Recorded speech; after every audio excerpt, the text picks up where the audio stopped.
Hello and welcome back. This is Chris with Marksman Shooting Sports in Westfield, Indiana, and you are watching Marksman TV. Today's video is a tabletop review and comparison of the Smith & Wesson 500 and the Magnum Research BFR, that is the big frame revolver. This is of course in 50 Smith & Wesson, and this is chambered in 45-70.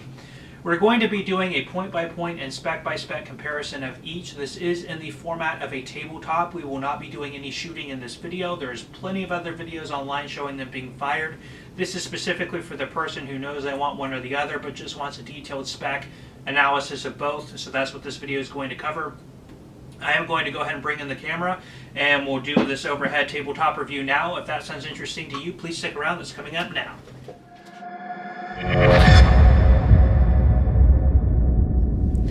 Now, starting off here with an unboxing, I'm going to move through these quickly. The 500 Magnum comes in the Smith & Wesson solid blue case. It is foam lined, and of course here's the handgun wrapped in the iconic brown paper. Checking real quick that we're empty, and we are. Now in this model you do have a compensator, so you could switch that out if you like. That's one thing in particular about this model, which we'll talk about in a little bit. And then in your top you have your paperwork, safety lock, frame lock keys, of course, all that stuff. Now, this is pre-owned. This actually belongs to my father-in-law, so big thanks to him for letting me borrow this for the video. There are other things that come with some different options, which I'll talk about when we go over those different models here coming up soon. Now, the BFR does come in a cardboard box. We'll go ahead and open up. Here's your instruction manual information. The firearm is here in a plastic bag. Now, one interesting thing is this does come with a standard Picatinny rail here that you can mount with screws on the top of the pistol, or revolver I should say, if you're going to be doing any type of long-range hunting. All of their models come standard with that, so that's a nice addition. Gun safety lock, and that's basically it. So let's go ahead and talk about the specifications of these two revolvers, starting up here with the 500 Magnum. Now, this variant that you see here does have the 8.38-inch barrel, which gives it an overall length of 15 inches and an overall weight of 69.1 ounces. Now, there are other barrel length options available on the market, and I'll go ahead and quickly move through those. So the shortest is the 500 ES, which is a 2.75-inch barrel, and that was also known as their Emergency Survival ES. That's what it stands for, Emergency Survival Revolver. I believe that those had like big orange grips. It was, of course, like a bear defense, that sort of thing, if you're out in Alaska or wherever else where you might need something like that. Now, that was discontinued in 2009, but I am sure you can find used examples on Gunbroker or anywhere else if you're interested in that sort of thing. Now, one of the problems with the very short barrel is ballistically, there's not a lot of dwell time in there for the 500 Magnum to build a lot of velocity. And the second thing was it was just a monumental amount of recoil. So there are people on YouTube showing videos of them shooting the 2.5-inch barrel 500 Magnum, and they look almost uncontrollable. And it was really for those two reasons, mainly that the sales were never really that great, and therefore they were discontinued. Now, moving on from that is the shortest model you can get today is the 3.5-inch, and that it does come with the high-vis fiber optic sights, just like you see on this model, which I'll show you these in just a little bit. Moving up from there, you can get the 4-inch it comes with two compensators, just like this model comes with two compensators that you can interchange. You can get the same thing in a 4-inch. Then there is a 6.5-inch version that also comes with a compensator. From there, you go to the 7.5-inch with the muzzle brake. Now, that is offered as a performance-centered revolver in the 7.5-inch barrel. Moving on from there, you have the 8.38-inch barrel like this, but that particular model just comes with the compensator and your standard sights. Then you get the 8.38-inch barrel, which is this one we have here, which has the high-vis fiber optic sights and interchangeable compensators, so it comes with the two that you can choose from. And finally, they do have it in the 10.5-inch with the Walther custom rifle barrel, which does have the muzzle brake on it. Now, that is also offered through the Performance Center. And in case you're interested at all, they also have the 460 Magnum in the same configuration through the Performance Center shop. Speaking of which, you can get the same frame size in the 460, which they call, which is their 460 Magnum, Smith & Wesson Magnum. So there's that option as well to you in the caliber. Now, talking about the 50, which the Desert Eagle BFG is also, you can also get it in 50, which I'll get to this in a second. But It is a very, very powerful round. Of course, your interest in a rifle such as this and these calibers, especially in a kind of a 50 Smith & Wesson, is you do have roughly 2,600 foot-pounds of energy at the muzzle. And you are talking about a velocity of about 2,075 feet per second. Now, of course, that velocity spec will change as the barrel is shorter or longer. Of course, the longer the barrel, the higher the muzzle velocity. But you're averaging about a little over 2,100 feet per second. The recoil on these is pretty significant. Now, of course, in your 8 3/8 inch barrel, you are going to have a lot more weight. Again, we're at essentially 70 ounces here. So, with that weight, it can be very minimal if you're shooting a lighter load, but on the heavier side of the round, these do, even in this 8-inch barrel length, have a very, very significant recoil.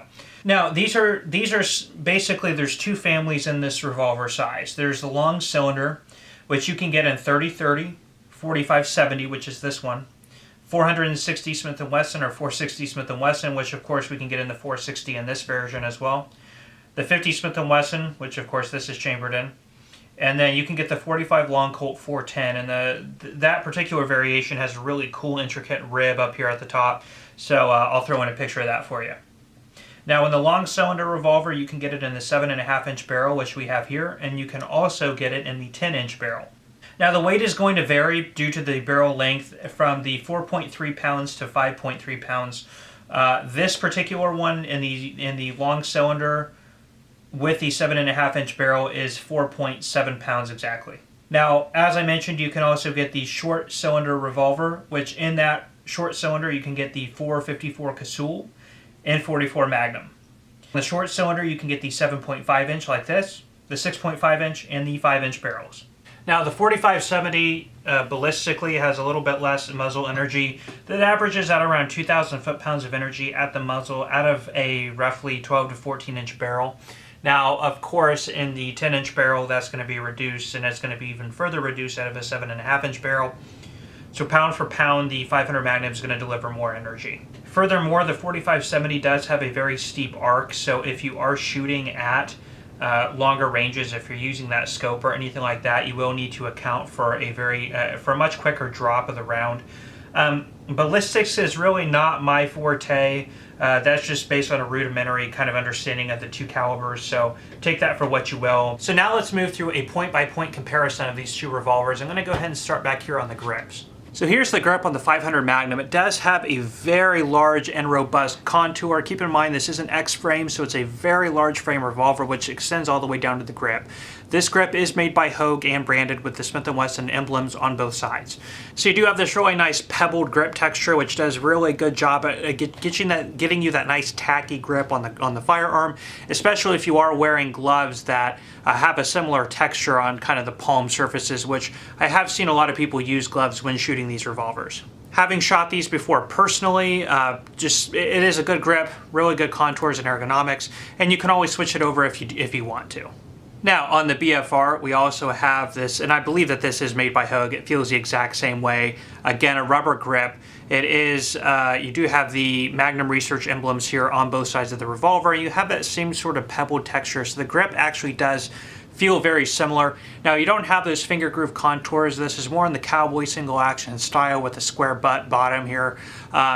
So it kind of keeps those lines very indicative of a single action army, or like a Ruger Vaquero, which is a copy of the single action army anyway. Now, one thing I did notice is down here on the front, you do have this slight opening, so the grip frame does extend a little bit beyond, or I'm sorry, a little bit short of the entirety of the grip itself, which in my opinion, I mean, I guess functionally it doesn't matter, but it doesn't look as clean and polished off as I would like it to. But at the same time, you are keeping the frame butt from having to protrude all the way down, which will save you, I guess, a little bit of weight in the long end, while still giving you a very nice flared out bottom base of the grip. So it is overall comfortable. I will say that the 500 Magnum is a more comfortable grip, but of course, again, I'm sure you could switch these out. Now, moving into the frame itself, of course, this is the what they call the big frame revolver. So it does have a very large frame, which is in the sort of formation of a single action with a closed top here on top. Of course, there is no provision for a cylinder release because this is a single action and it is a captive cylinder, and I will show you basically how that works when we talk about loading. This is stainless steel in construction, as well as the cylinder and the barrel, and it is in the brushed stainless finish. Here's the 500 Magnum, and of course, like I said, this is in the X frame family, so it's a very large frame, which is stainless steel and machined in construction, both the frame, the barrel, and the cylinder. This is also in a brushed stainless finish. You do have your nice 500 Magnum graphics etched right there into the side of the frame, as well as, of course, the Smith & Wesson patent location. Now on this side you do have the Smith & Wesson roll marks, and you do have a cylinder release latch, which of course moves forward to swing out the cylinder. And right up here above that cylinder release is the frame lock, which I showed you those keys in the unboxing. You can lock the frame out for safety purposes. Now the hammer spur itself does have a very short contour with nice checkering up here at the top. So your grip on the revolver does give you a very high hold on the back, which keeps you a very kind of a centered axis. So your hands here, of course, you have very effective reach to the hammer spur, so it doesn't have to be long to basically reach and get to. So it's as short as it needs to be, which is nice for the overall ergonomics of the revolver. Now you'll see here my hand is naturally sitting way lower, and I almost have to sort of either hold a somewhat higher than natural hold. But you do have to reach up there and grab that hammer spur, which is of course elongated. You can alter and manipulate your grip. I mean, to get a kind of a natural grip here, I do have to hold really high up on the revolver, higher than I would hold it to shoot it. But if this is my natural hold right here, I will have to alter my grip to get up and move it. Now this is a single action only revolver, so you will have to crank back that hammer after every shot. Now people with really large hands, my hands are very average to small size. If you have very large hands with very long fingers, that will not be an issue to you. Now bringing this in here for the trigger pull, I'm going to go ahead and crank this back. So as you saw, as you move the hammer back, your trigger stages slightly to the rear, so it's almost at the very rear of the trigger guard. Now putting my finger on here, I'm going to go ahead and give it a gentle squeeze.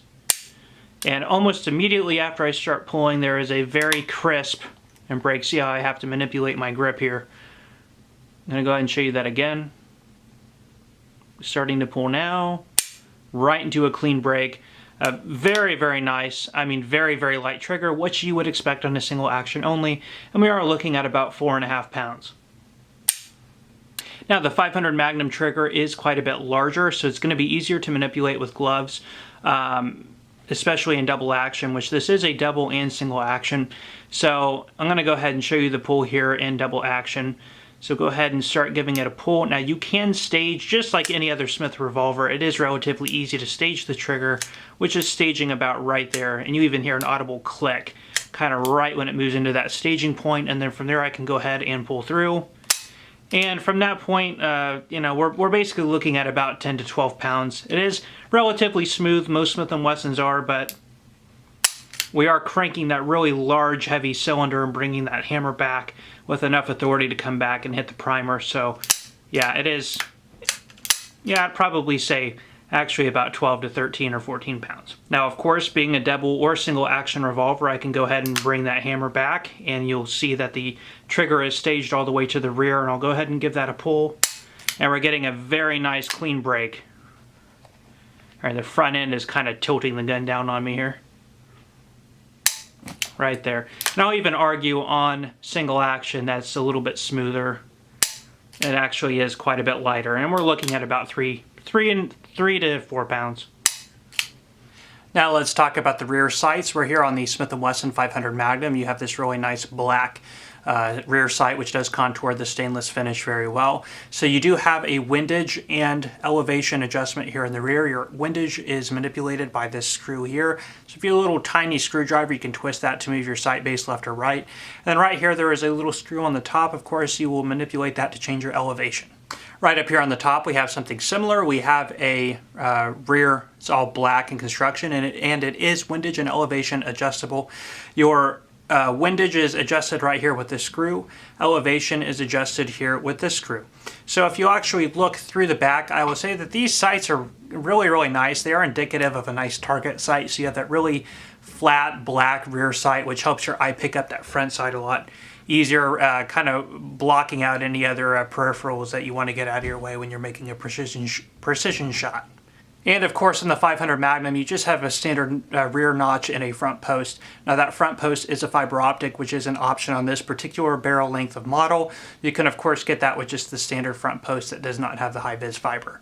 Now moving up here into the barrel, like I mentioned, this is the 7.5-inch barrel on the BFR from Magnum Research. Just a very simple cylindrical type look, and here's your ejection rod housing down here on the bottom. Now your front sight is a ramped front post that does not have any type of coloration, it's just black. This screw here you can remove, untwist to remove, I guess, if you want to run a scope or something here on the top and you don't want any type of front sight, or maybe you want to switch to a different front sight, you can do that. But there is no adjustment for windage or elevation here on the front post. Now the 500 Magnum is a little bit beefier looking in design and is not so cylindrical. You do have a very flat top and you do have this ribbed texturing.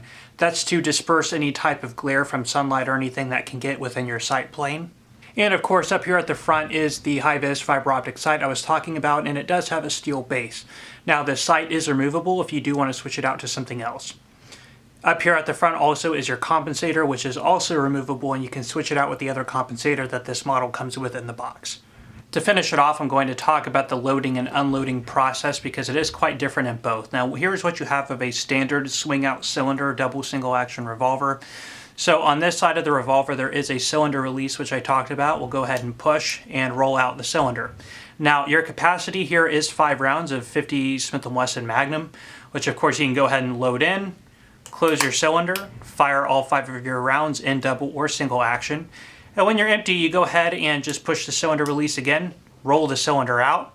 You can dump the revolver slightly and push on your ejection rod. So you see the ejection rod here. That will help you eliminate all those spent casings. Go ahead and repeat the process by reloading the cylinder, closing it, and continuing to fire. Now the Magnum Research BFR is in the single action cowboy style. So what you have here on the back is a loading gate, and of course this has no provisions for a swing out cylinder. It is a captive cylinder. Now you can remove the cylinder if you want to for further cleaning, but you do not do so for typical or for standard operation. But what you will see here on the back is a door which you will open up, and that'll give you access to your cylinder. Now you do not have to have the hammer on half cock like you would on like a single action army or anything like that. So you actually just leave that hammer closed. You go ahead and index your empty cylinders here in the back by loading in a cartridge, turning it, loading in another cartridge, turning it, loading in another cartridge, turning it until you're completely full. Once the cylinder is fully loaded, you will go ahead and close your loading gate, index the cylinder, and then you can bring your hammer back, of course at single action, and go ahead and fire. Now while I have the hammer back, you do see there is a transfer bar, so it does help keep it safe, so you do have that safety provision there. Now you will continue to fire all your 5 rounds of ammunition until you are empty. Once you're empty, you'll go ahead and open up that loading gate one more time, index your cylinder, which now contains your empty cartridges. Now up here at the front is your ejection rods. You see I can push on that ejection rod. What that is doing, see if I can get this to face you, is pushing, maybe you can see the ejection rod coming out there. What that's doing is pushing your empty casings from the front out the rear. So you kind of tilt it over, click, hit that, and it'll knock your casing out. And then of course repeat the process until you're empty, and then repeat the reloading process to reload the cylinder and then continue firing. So it is a little bit more time consuming to load and unload the BFR, but consider that if you are considering this as a hunting revolver versus the 500 Magnum, reloads are going to be slower, but of course, when you're out hunting anyway, you're not, throwing 10 or 15 rounds downrange very quickly. So it is nice to maybe be a little bit more methodical and slow yourself down here. Well, that is all the time I have for you today on these. Thank you so much for stopping by and checking that out. If you have any questions at all, please leave those down in the comments section. I will be happy to answer as many of those as I can. If you enjoyed this video, please consider giving us a thumbs up. And if you want to see more videos like this, please go ahead and subscribe to our channel. Again, this is Chris with Marksman Shooting Sports in Westfield, Indiana. You are watching Marksman TV. I will see you next time.